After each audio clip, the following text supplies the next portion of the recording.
Robbo, this wasn't a tragic accident. It was the final brutal chapter in a long, sad story of abuse and intimidation. Like most of the men in the squad, Robbo had never shown much interest in domestics. Those deaths usually found their way to my desk unless something made them worthy of the boy's attention. Press interest. The possibility of something other than the run-of-the-mill man beats woman, woman refuses to press charges, man kills woman pattern of so many domestic deaths. Violence against women was an accepted and intractable fact of human existence in their eyes. A great messy miasma in which the women seemed almost complicit in their own humiliation and death. Everyone agreed the perpetrators needed to be prosecuted, but it wasn't going to make anyone's career. Still, something in the way that mother crumbled in front of our eyes pressed the iron into Robbo's soul.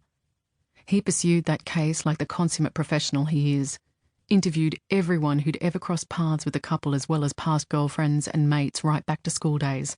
He'd built the strongest case I'd seen, put in more hours than he'd logged on his timesheet, and used his own car when the DCI suggested he'd burned too many resources on the case. When it went to trial, he'd asked me to sit in the court and update him. That's why I was there, watching Thomas Griffith Jones unpick the fabric of Robbo's case strand by strand in his inimitable style. Now I was crouched over him with my hand over his heart, trying to stop its failing beat from pushing the blood from his body. When the ambulance finally drove through the wrought iron gates to pull up beside us, it was a relief to surrender responsibility to the paramedic who kneeled on the tarmac opposite me. She checked for a pulse before lifting my jacket, looking at the growing pool of blood and shaking her head almost imperceptibly. I felt no sense of sadness.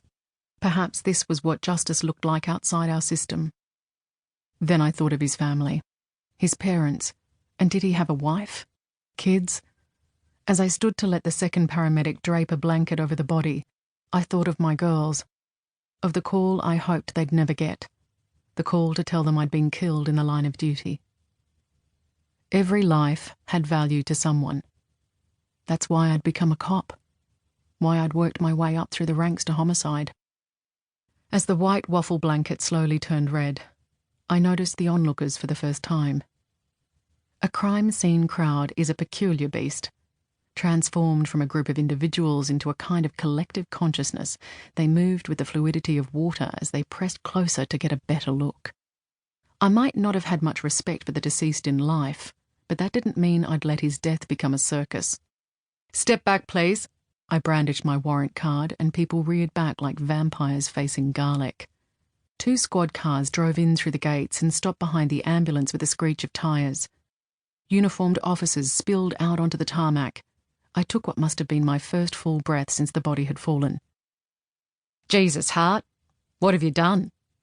Peterson pushed past a uniform with his warrant card held high for all to see. Pocketing it, he ran his hands over his trademark slick short back and sides, sweeping wayward windblown hair back into place and grinning like the cat that got the cream. I followed his line of sight down to a bloody handprint on my skirt. "Fuck off, Peterson." "Who have we got here?" He reached for the blanket, but I pushed his hand away, trying to ignore the frisson of expectation that stirred the crowd. I leaned in so no one would hear and copped the full force of cigar smoke and whiskey residue from his clothes. Griffith Jones. Peterson reared back, eyes wide. "The lawyer?" I nodded. "Shit, yeah." Behind Peterson, the crowd turned as one to watch the forensics bus pull into the car park, closely followed by the coroner's van. It was finally beginning to look like a crime scene, with people in clean suits and booties erecting a privacy screen around the body and uniformed police laying out perimeter tape. "You the senior on scene?" A man wearing a white paper spacesuit and pale blue paper booties stuck his hand out to shake Peterson's. "That would be me. I was first on scene." I stepped forward and offered my hand. "Hart, Emilia Hart." I sensed Peterson bristle. "Scott Johnson. I'm the new medical examiner." Dr. Johnson nodded down at the body. "Anyone I should know?" I followed his gaze and pictured the deceased in court, commanding the room like a king. Against my better judgment, I felt a sting of sympathy for the empty shell at my feet. "Defence barrister, Griffith Jones." "Ah." He nodded as he snapped on a latex glove. The unspoken pact between police, forensics and prosecutors had been invoked.